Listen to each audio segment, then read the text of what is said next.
Hi, I'm Liz Larson. And I'm Bill McKenna. We're the hosts of the New Life Perspectives radio show. We're also the creators of the Cognomovement system, where we help you rewire your nervous system so you can rewire your reality. Join us each week for great conversations, amazing guests, and cutting-edge information on health, consciousness, and the keys to transformation.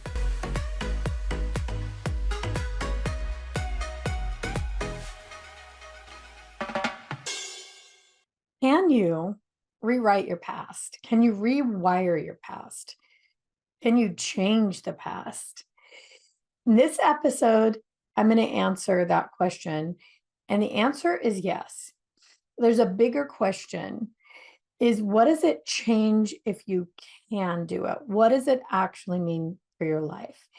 Hey, everybody, welcome to the show. Bill is off this week, so I'm at the helm. I'm Liz Larson. And I want to tell you that this is something that I did for myself this week. And I can tell you that it is very, very powerful to rewrite your past. But what do I even mean? Have you ever had something in your life that you just wish you could take back? Or something that affects your life so greatly that you know that it affects every aspect of your life and you wish that you could change it or that it hadn't happened that way. Or maybe you find that your mind tends to go there so often that it's distracting. Like maybe you wake up thinking about it. Maybe you find yourself daydreaming about it.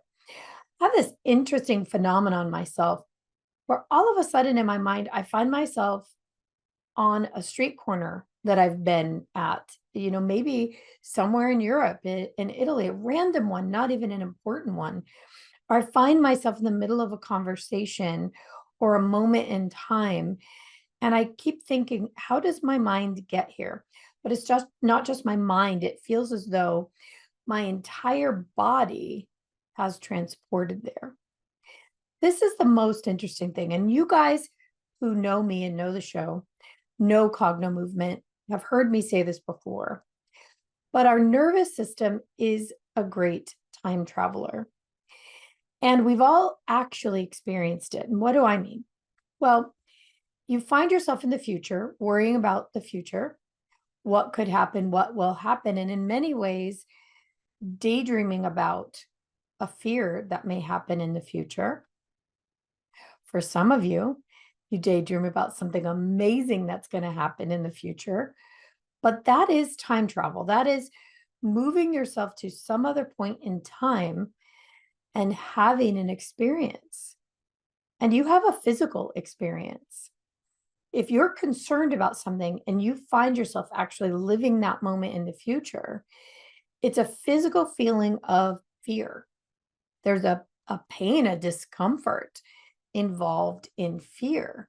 For many of us, fear happens in the solar plexus or in the chest. But for others, your hands go numb, your feet go numb, your lips are hurting, pain in the ear could be anywhere in the body, but it's definitely a discomfort that happens.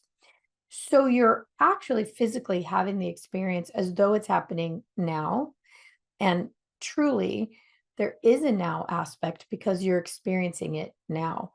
But your system has actually taken itself to some time in the future to pull that experience and its meaning into your physical body. Same is true for the past. A moment in time that occurred for us that was uncomfortable or had great significance or meaning in our life, our consciousness, our nervous system will take us there and have the physical experience. You have the feeling of though you're in it. You're experiencing the humiliation or the shame or the pain or the rejection or whatever it is, you're actually physically in it. It's interesting because rarely is your consciousness, your subconscious, or your nervous system, we find those relatively interchangeable, in the now. You're rarely in this moment. If you were, you might find that your life feels a whole lot better. Because in the moment, in the right now, you're safe, you're hearing my voice. Even though you may have had problems in your past, and there may be problems in your future, right in this moment, if you have the luxury of listening to or watching a podcast, you're probably safe right this minute. You're probably okay. You've probably had food for the day. You probably have somewhere to live. You're probably all right. But rarely does our system allow that to be the case because it really wants us watching out for the lions that were on our butt in the past and are in our future. So, what does that have to do with rewriting the past? Only everything. Because of the location of the problem, right? We rarely want to rewrite something that was great, right? We always want to rewrite something that we feel hurts us. So there's two issues here, and they both have to do with location. The first one is location in the body. So we always think that our problem exists in our mind, in our logical mind, and it does not. It doesn't actually exist in our thoughts. We've had so many arguments about this, but it's true. And it's the nature of how our bodies take in and put out information. So the brain is really a computing device. It really interprets all the information that comes in and interprets how to put the information back out. It does not actually create the meaning. What creates the meaning is the nervous system, and it has a couple of criteria. Does it hurt me or kill me? Or does it keep me safe and alive? That's all it really is concerned about. That's its job. It keeps you safe. It keeps you away from things that could harm you, or at least it thinks it does. And it moves you towards things that might serve you. Only it gets that mixed up all the time because of the second piece. The second part of our problems is, where does it exist in time? And so often the thing that makes our system react as though there is a problem exists somewhere in the past. And a lot of times the very first part of it exists in our childhood. That's why so many methods, psychology and all that, actually talk about the inner child and going back to childhood and all of that. It tries to anthropomorphize, that's a big word, right? Tries to make human and meaning out of a moment in time. And there's a really big problem with this because that moment in time, when the first little injury to your nervous system happened, the first inkling that you were going to feel a certain way about this issue and yourself, after it happened sometime long ago in your childhood. And that's where it gets stuck. It gets stuck in that 4-year-old brain, 5-year-old brain. I was just talking to somebody yesterday, a client who had a trauma happen at 3 and 4. And then at 5 and 6, there was an additional piece to that trauma. Someone didn't reinforce that it had happened to her. Someone disregarded that, and that hurt her feelings again. And then immediately after, there was a car accident. So this issue that had happened to her, that is the main thing in her life. It's the thing that shapes and informs literally everything else. Her job, her family, her relationships, how she feels about herself, how she feels about her future is informed by a singular moment in the past. Now, the nervous system will then take that moment and utilize it to make your decisions right now. Only the problem is it makes those decisions from a 4-year-old brain and nervous system, a 5-year-old brain and nervous system, a 6-year-old brain and nervous system. really have nothing to do with the moment, and it will demand the way you feel about it. Now, let's say you're in your 50s and you have a problem. Do you really want your 4-year-old self deciding the meaning of that problem? No, you do not.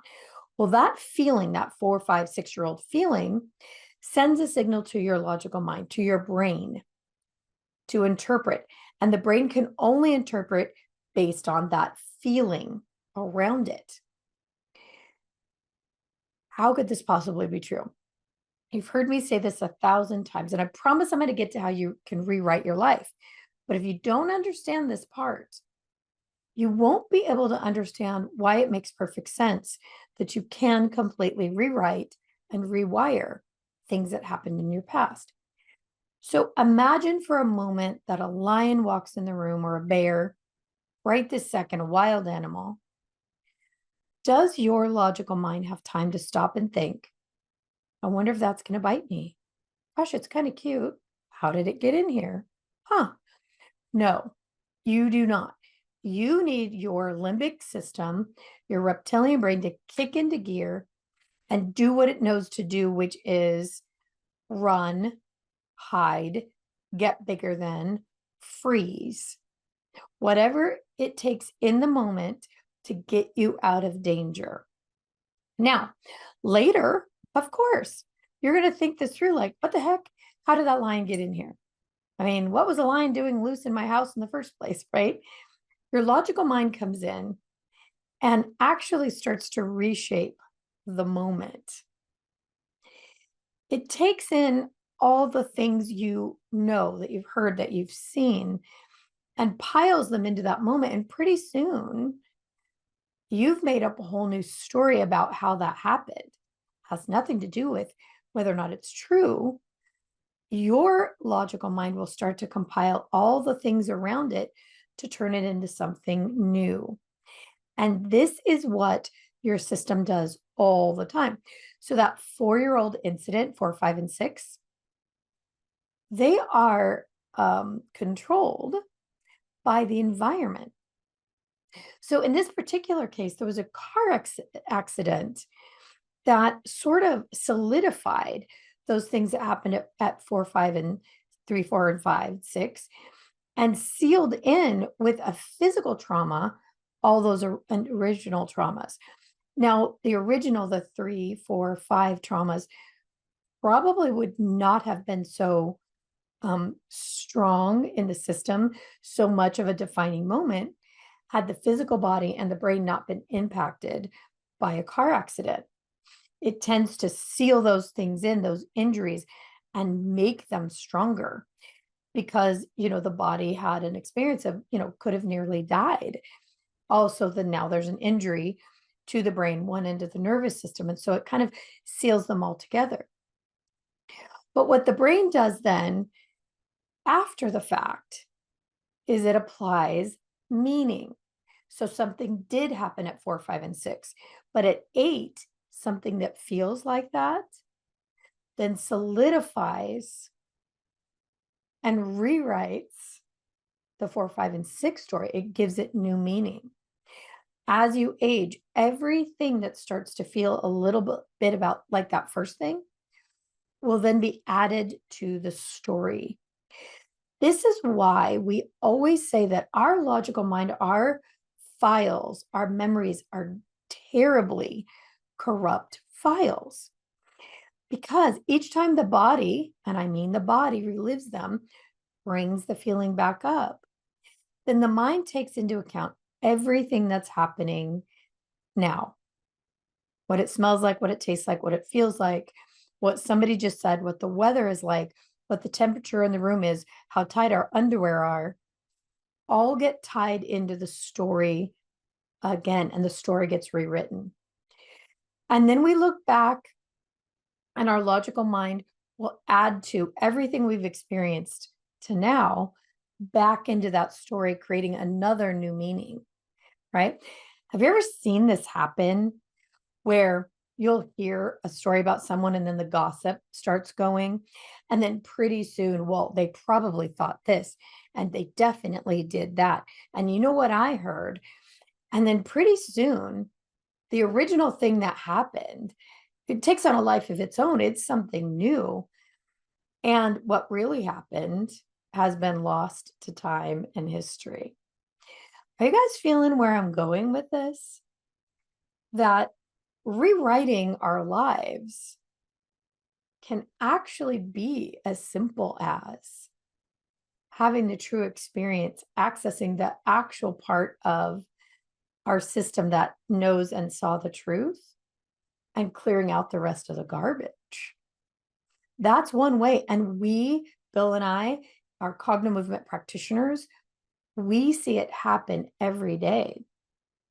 And when it happens, the physical change on the body and the radical change in the mind's perspective of it, I mean, it feels nothing short of a miracle. It is incredible beyond belief, and it changes everything in a person's life, changes the meaning of everything, how you feel about yourself, how you feel about that moment in time, what it means for your future. It's all radically shifted. All right, you guys. When we come back, we'll shift into this a little bit more, how it truly is possible to rewrite something in your past and then what the effects can be around it. For now, let's hear from our good sponsors and we'll be right back. Okay, and we're back and we're talking about whether or not you can actually rewrite your past. Rewire it is another way of saying. And I shared with you the answer is yes. So I'm going to share with you a personal story myself. I just did this week. So there are defining moments in our lives, and they're different for each of us. And for me, a defining moment had to do with moving to a new neighborhood when I was 10. And I met friends there. That it was a neighborhood just full of kids, my age and my brother's ages. And we had lots of new friends and we were really friendly kids. My parents were super friendly and they always opened our house to any neighbor kids. Like, an Italian family, there was always food there, popcorn and iced tea for anybody who wanted it. Um, my mom sewed clothes for the neighbor kids. She took them places if their parents worked. Like, we really were that hub family. And there were two girls in the neighborhood who I became friends with, and they became my frenemies. They were girls who we were all best friends one minute. And then the next day, I'd go to the school bus and no one would speak to me. And I had zero idea why. Well, my mom would explain that these two girls, their family lives weren't the best. One had divorce, the other had working parents. It was like not anything terrible going on, but they didn't have what we had. We had a pool in the backyard and mom and dad always around and taking us places and doing things and, really a great solid family. And, my mom, I was the only girl in the house. So my mom played dolls. She made my clothes. I had designer clothes like a runway. You can't even imagine. At kindergarten, I had a new dress for every day. Now, what people didn't know is that those clothes were actually made out of scraps, out of remnants. I was a small kid, and so she made the most beautiful things. And, that was fun for her. And I loved wearing them, loved fashion and all that kind of thing. And so the appearance might have been that I was overindulged, possibly. And for kids who maybe did not have any of those things or parents didn't have the resources, it would have appeared as though I had something much more than they did. And in some ways, that was true. So my mom would explain to me that this is the problem. It's a form of jealousy. It's really not about you. But as a kid, man, it felt like it was about me. These girls, it was so funny thinking back, they would set up challenges. Like there was this club they had at one point. I remember this so clearly. And it was just the two of them in one of their family rooms. It was a club. There was no club. It was just a way to kind of make me feel bad, make me left out. So, of course, I needed to desperately be a part of their club. And so they would put these challenges. Like, I think they thought I wasn't very athletic, and that might have been true. If I could run all the way up the street and back, I could be in their club. If I could climb over a 6-foot fence, I could be in their club, right? And then, of course, they would go about ridiculing me as I tried to do these things. And then, the next day, they'd be over at my house swimming again. We were all best friends again, right? So it was a form of psychological torture by these kids. And I never saw it that way. I always saw that there must have been something wrong with me. They can, and I can't. Of course, I had my 10-year-old blinders on and my nervous system blinders on of this freaking hurts. And it doesn't make any logical sense, right? Had I been a different kind of a human, I would have used my middle fingers, told them where to go, and go played with somebody else, right? Eventually I did do that, except not the middle finger part. But I wanted to be a part of this club. They made me think it was important. And because there was this acceptance and rejection, I believe there was something wrong with me as a human. They could and I couldn't. Okay, so what does it have to do with today? Well, recently, we do our Cognomovement sessions every day, and there was a piece of our business that we just could not figure out. And it felt so frustrating and so familiar. I just can't figure this thing out.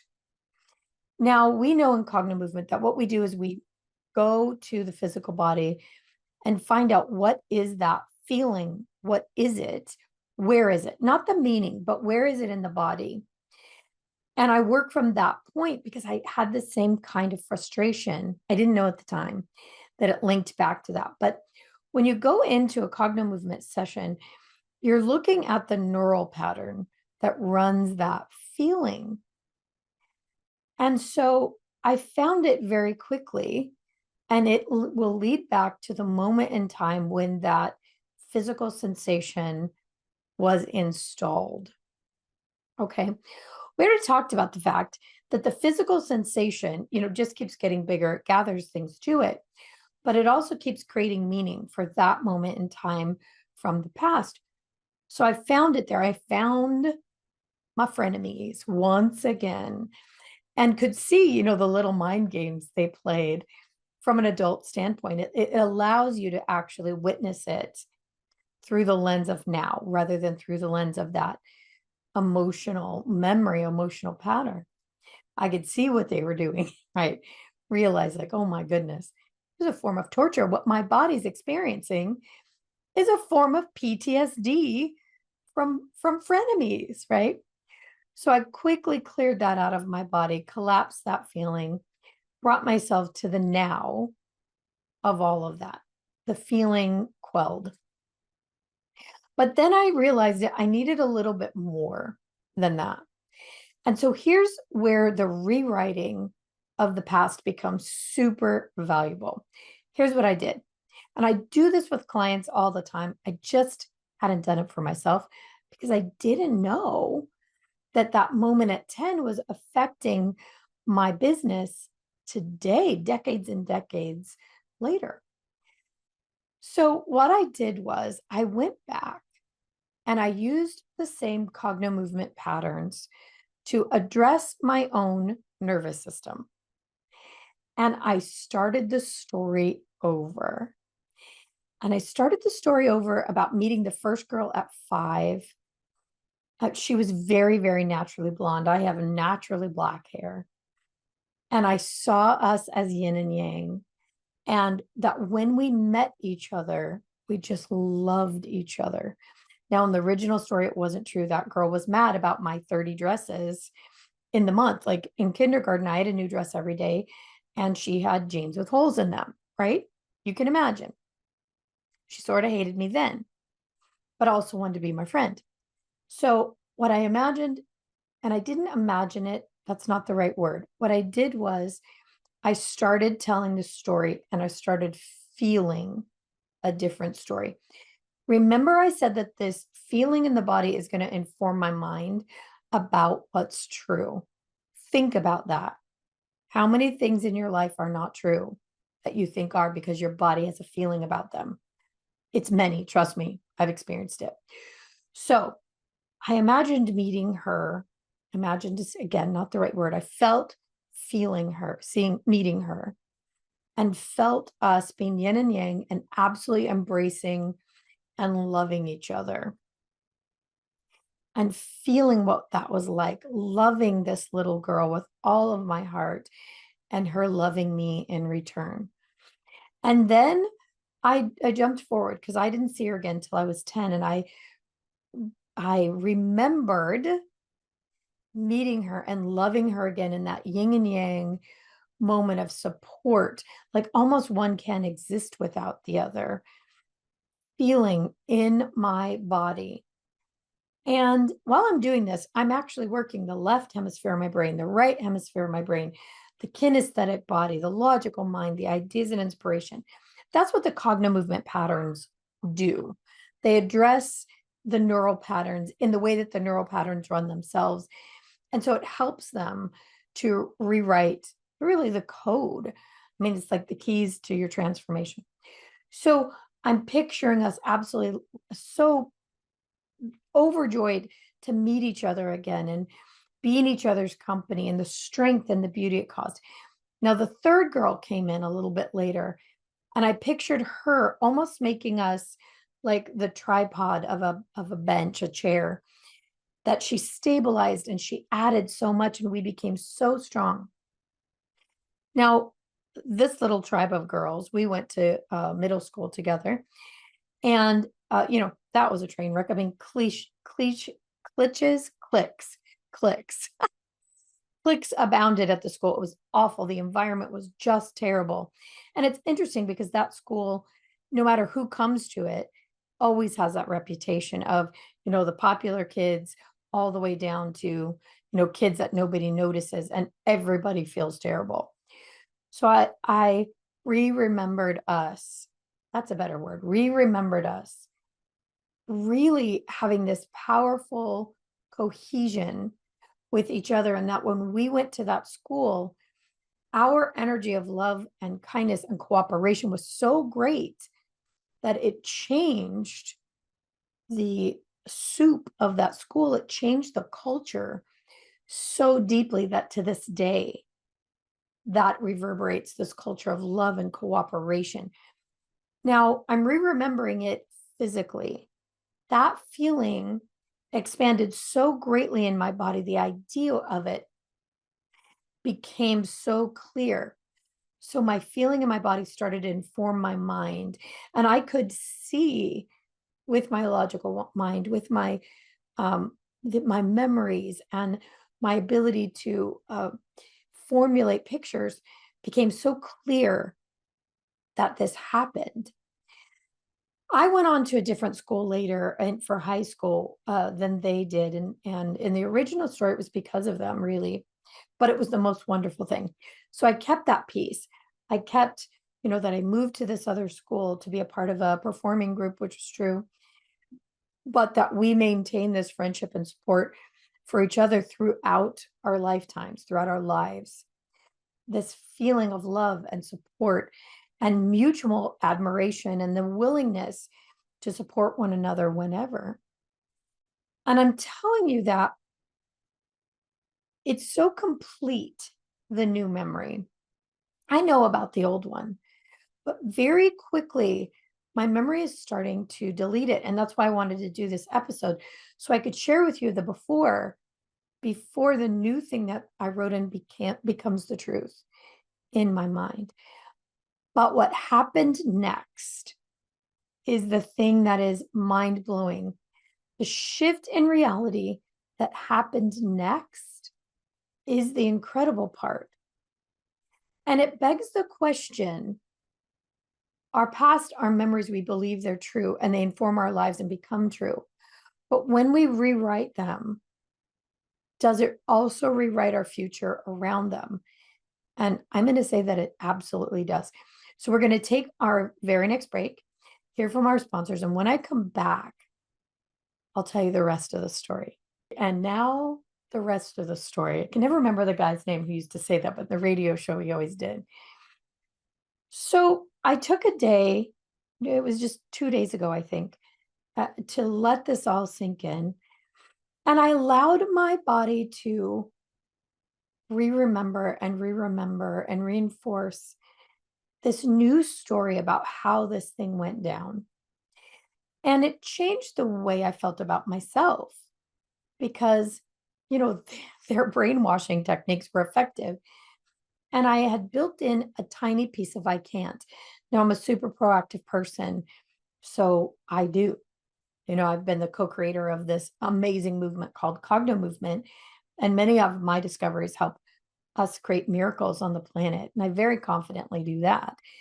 And, built the business around it and many, many other things. But there was always this little bit of I can't and they can, but I didn't know it. So immediately, as this new neural pattern, this new remembering of my life around this subject started to come into my body and be solidified, meaning I just didn't feel the way I did before. And I felt very different about that now. The feeling of I can't and it's for other people is just not there anymore. So the very next day, reality started to shift. Reality started to shift. What happened is the opportunities that seemed absolutely blocked to me, some media opportunities, opened, completely opened. The problem we've been having about our business had to do with ads. Like we just could not figure out how to reach out to an audience outside of the ones that we have, like UK Health Radio Network and our own mailing list and the Gaia crowd. And that would have really helped our business. All of a sudden, several of those opened up and they were nothing that we were even looking for, just literally opened. The level of good news that we got just yesterday, Bill and I were like, wow, this was a really good day. And you sort of find yourself looking around and thinking, am I in real life right now? Like those people that have medical procedures or dental and they're under the anesthesia. And then when they wake up, they're like, is this real life? That's sort of what it feels like because your new reality starts to congeal around the new feeling that you are projecting into the world. You're not drawing anything in.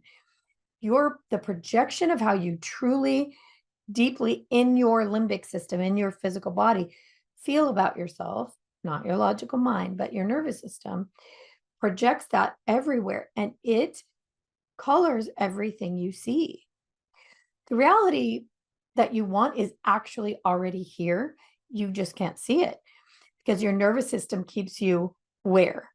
Focused on a problem from the past, and it simply projects it into the future. It is the great time traveler, like I've said. But I'd heard this many years before Cognomovement, and in the back of my mind, I did know it was true because I'd heard Denise Lynn. If you've never listened to Denise Lynn, she's a wonderful teacher and speaker, and I had the great privilege of meeting her several times and attending things that she did. And she talked about, with a guided meditation, rewriting history. And for herself, actually seeing the change in a photograph in her house. She rewrote the story and a change in the photograph happened. And I thought, of course, I believed her, but I couldn't imagine that actually ever happening for me. But when Cognomovement came into our lives, and that's the way I say it, it came into our lives, we interpreted it and put it out to you. We actually started to see that happen. We started to see reality shift. But there is this aspect of being able to in your nervous system and your physical body, change the feeling, absolutely rewrite the story. And your body actually will accept the change because all it ever does is interpret information coming in and then decide what to put back out. That's really what it does. It interprets information.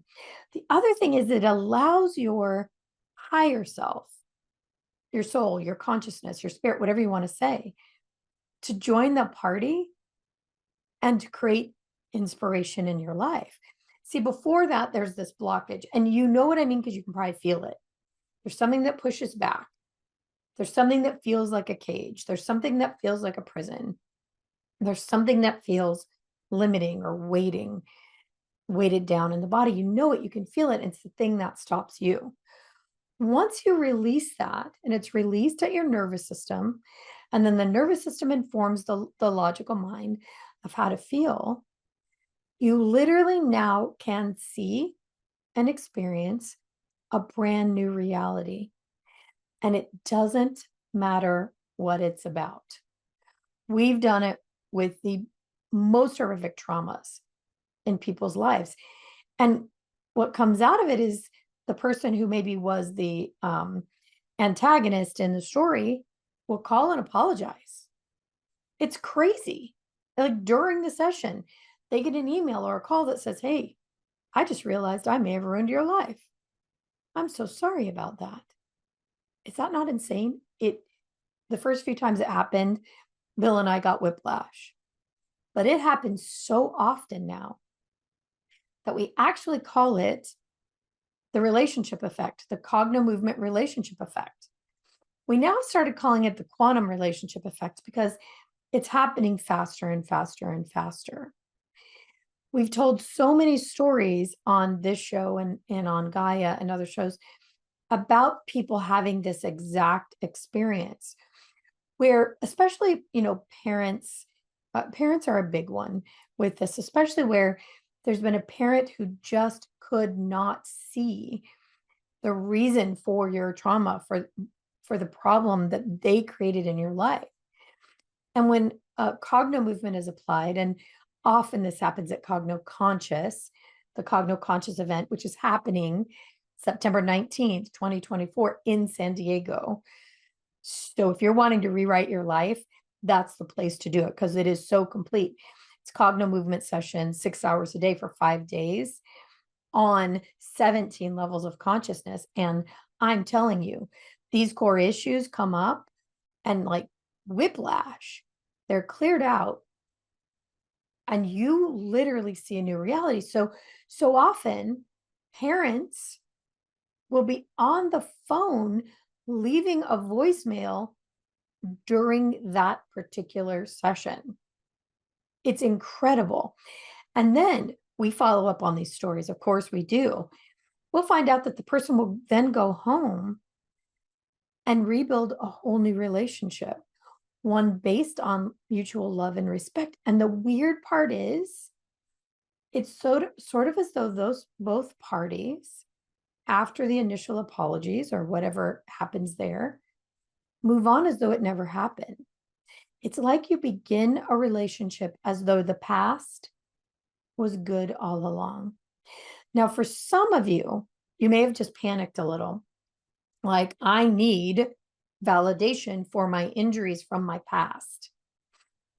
And I need to continue to carry those on so that that person knows what they did. Here's the big problem with that, is that all that does is time travel into your future, and it puts more of that into your future. Yesterday, one of the tools that we use in session is, do we have permission to let this thing go? Do we have permission to let go of the biggest trauma, the biggest problem in your life? Now, your logical mind would say, of course you do. But the nervous system combined with the logical mind will often say, no, I need this thing to be rectified. I need all parties involved to sign affidavits that they knew it happened and that it was wrong, right? Problem with that is you're expecting something to happen that basically controls other people. You have no power where it comes to other people. You change it in your own body, and then weirdly, the whole situation's changed. So it's kind of the cart before the horse situation. There has to be a willingness to to at least give the session a try to rewrite the code in your nervous system that has a very specific opinion about this. So we ask the body permission. Weirdly, we ask the nervous system, do we have permission? And the answer will be no. And there's no judgment in that. We take that at face value. Then we start to negotiate. Could we let go of 10% of it? Just the 10% that hurts you. Oh, sure. 20, 30, 40, 50. A lot of times we'll get to 50%. And that's where we start the session. But we also ask the logical mind, because the logical mind is going to say, well, how? It's not possible. But if it were possible, would you be willing? And the logical mind's usually like, I guess, or it may have deeper questions. And then we ask that higher consciousness, because there is an aspect of you that really does know that your life should be more, and that you are more, and that you have come to the planet to do something more than allow your system to literally toil in the worst part of your life in the past. Consider that. Your consciousness, your soul knows you are more. And so a lot of times it'll say yes, but it may also ask a question. It's really a fun process. You should try it sometime. You do it with a practitioner, a Cognomovement practitioner, or you do it at Cogno-Conscious, which I highly recommend if you are a human who thinks you are ready to actually transform your life. So I forgot where I was in this story now. I got so excited about the higher self, knowing who you really are. But what happens next is that when all of these things come into an alignment at least 50%, where the body has released enough of the story and enough of that hardwired neural pattern around it, all the beliefs, all the opinions, and all the feelings. When we get to 50%, usually even the physical body's like, oh, hey, nope, I'm ready to kick this thing. And the logical mind is like, yeah, let's get it gone. And the higher self is like, woo, let's do it. Then the whole body comes into agreement, and the pattern collapses. It just collapses. And when you've kind of taken the legs out under it, that 50% of the bottom of shame, guilt, fear, anger, pride, when you take out those lower levels, the whole thing collapses in on itself anyway. It is the most magical thing to witness and experience. And it's a technology, so it happens again and again and again. Now what happens? What happens next? What happens next is that all your opinions change. Your beliefs about it change. In fact, very often people will realize the thing they think happened to them did not. And it didn't happen in the way they thought it did. And it didn't even happen in the time frame they thought it did. They also have compassion for everybody else involved in the story. They see their part in it. But what happens to your future? You're now free from all of that. There's no tether, there's no tie, there's no draw, there's no drag. And of course, all those opinions are changed. What you believe about yourself and the people involved is different. So your future opens up in a brand new way. And it's exactly like reality changing, because it is reality changing. Your reality changes, and what you project into the field around you, what you project into life, is radically different. And so what finds its match to you is radically different.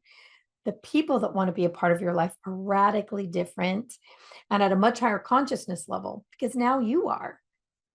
The money that comes into your life is radically different because it's a different consciousness level. And now you are, right?